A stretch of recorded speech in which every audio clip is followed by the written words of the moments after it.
একটা যুদ্ধ থেকে ফেরার পথে মরুভূমির মাঝখানে সেনাবাহিনীকে থামিয়ে আল্লাহর হাবিব সাল্লাল্লাহু আলাইহি ওয়া আলিহি ওয়াসাল্লাম বিশ্রামের ঘোষণা দিলেন যে তোমরা একটু বিশ্রাম নাও। তো উনি একটা গাছের নিচে বিশ্রামের জন্য গেলেন এবং সেখানে গাছের ডালে ওনার তলোয়ারটা ঝুলিয়ে রাখলেন, ঝুলিয়ে বিশ্রাম নিতে লাগলেন, ঘুমিয়ে পড়লেন। হঠাৎ এক বেদুইন এসে রাসূল সাল্লাল্লাহু আলাইহি ওয়াসাল্লামের এই কোষবদ্ধ তলোয়ারটা কোষমুক্ত করে এরকম হাতে নিল। রাসূল সাল্লাল্লাহু আলাইহি ওয়াসাল্লাম ঘুম থেকে জেগে উঠলেন। এবার বেদুইন বলতে আরম্ভ করলো, এই মুহাম্মদ, তোমাকে এবার কে বাঁচাবে বলো, এই তো আমার হাতে তলোয়ার। সাথে সাথেই আল্লাহর হাবিব সাল্লাল্লাহু আলাইহি ওয়া আলিহি ওয়াসাল্লাম উনি উত্তরে বললেন আল্লাহ।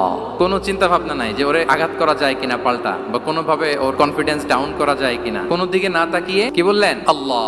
সব সময় তিনি আল্লাহ কেন্দ্রিক ছিলেন। গায়ে সাউরে যখন আল্লাহ রাসূল সাল্লাল্লাহু আলাইহি ওয়াসাল্লাম এবং আবু বকর রাদিয়াল্লাহু তাআলা আনহু ওনারা আশ্রয় নিয়েছিলেন রাত্রিবেলায়। কুরাইশরা যখন খুঁজতেছিল, আবু বকর রাদিয়াল্লাহু তাআলা আনহু বলেন যে কুরাইশদের পা দেখা যাচ্ছে, ওরা যে হেঁটে যাচ্ছে, একটু উকি মারলে আমাদেরকে দেখা যায়। রাসূল সাল্লাল্লাহু আলাইহি ওয়াসাল্লাম আবু বকর রাদিয়াল্লাহু তাআলা আনহুকে বলেন যে আবু বকর, চিন্তা করো না, লা তাহসান ইন্নাল্লাহা মা'ানা। আবু বকর, চিন্তা করো না, আল্লাহ আমাদের সাথে আছেন। সুবহানাল্লাহ।